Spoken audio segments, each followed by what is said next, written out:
الله ربي والإسلام ديني ومحمدا رسول الله.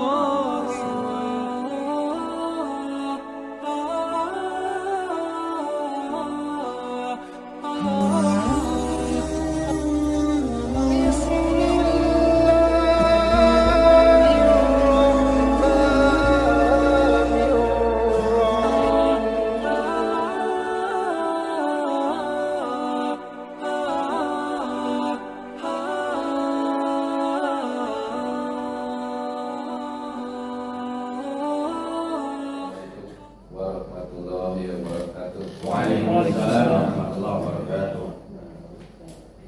Kali ini saya akan membahas mengenai kata sabar. Kita kan tahu dalam kehidupan kita sehari-hari, kata sabar ini akan kita pakai.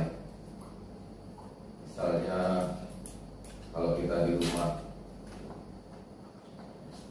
kalau kita mengerjakan sesuatu secara terburu-buru,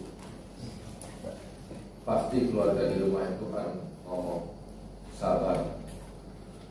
Itu tandanya mereka mengingatkan kita untuk mengerjakan sesuatu secara tidak buru-buru, yang diperkirakan akan menjadi susah atau sukar atau sulit. Dalam hidup kita, sabar itu ada di dalam diri kita.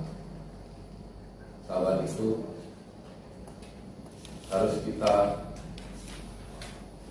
sampaikan pada orang-orang. Kalau kita dalam berbuat sesuatu yang kira-kira tidak sesuai, pasti kita akan mengingatkan.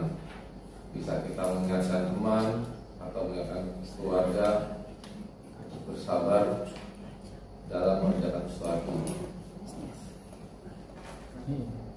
Sabar juga bisa merupakan sebuah sifat sabar yang ada di dalam diri kita. Sifat ini juga harus kita ingatkan pada teman-teman. Kalau apa yang kita lakukan itu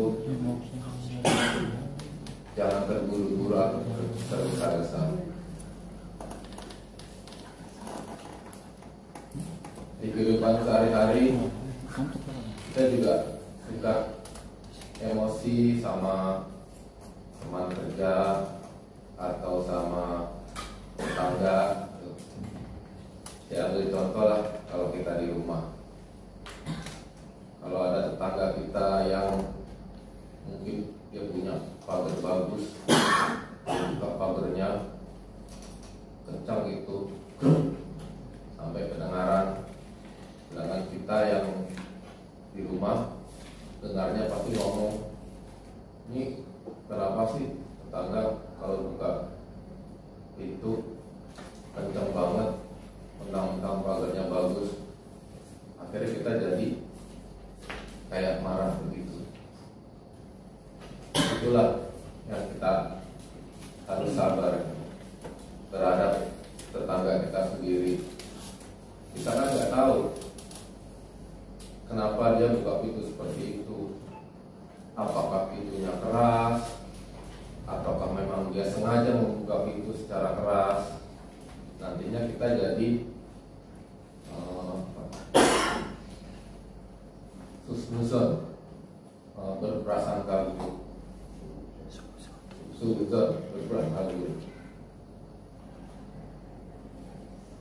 Kita juga harus bisa bersabar dalam bekerja juga, karena kita punya teman kerja. Mungkin teman kerja kita itu ceroboh dalam pekerjaannya, sehingga kita juga harus mengingatkan. Dia ceroboh mungkin karena kesal atau karena marah, karena ditegur sama bosnya, kerjaannya nggak selesai. Kita sebagai temannya juga harus mengingatkan, ingatin kalau kerja itu, kalau melakukan sesuatu itu pelan-pelan saja, nggak usah tergesa-gesa, nggak usah terburu-buru, walaupun dalam keadaan ditegur oleh alasan atau oleh atasan. Itu juga bisa sebagai contoh kita, walaupun yang ditegur itu teman, tapi kita bisa melihat kejadian tersebut sehingga kita bisa sabar terhadap diri kita sendiri, juga bisa mengingatkan orang untuk bersabar, dan juga kita bisa menceritakan kepada orang kisah kita yang pernah kita alami kepada orang lain, agar orang lain juga bisa bersabar. Jadi sekiranya mereka kalau ada sesuatu karena pernah mendengar ceritanya sebelumnya, mereka bisa menggunakan kesabarannya dalam kehidupannya sehari-hari. Kiranya begitu. Mohon maaf apabila ada yang kurang dan salah. Waalaikumsalam warahmatullahi wabarakatuh. Assalamualaikum.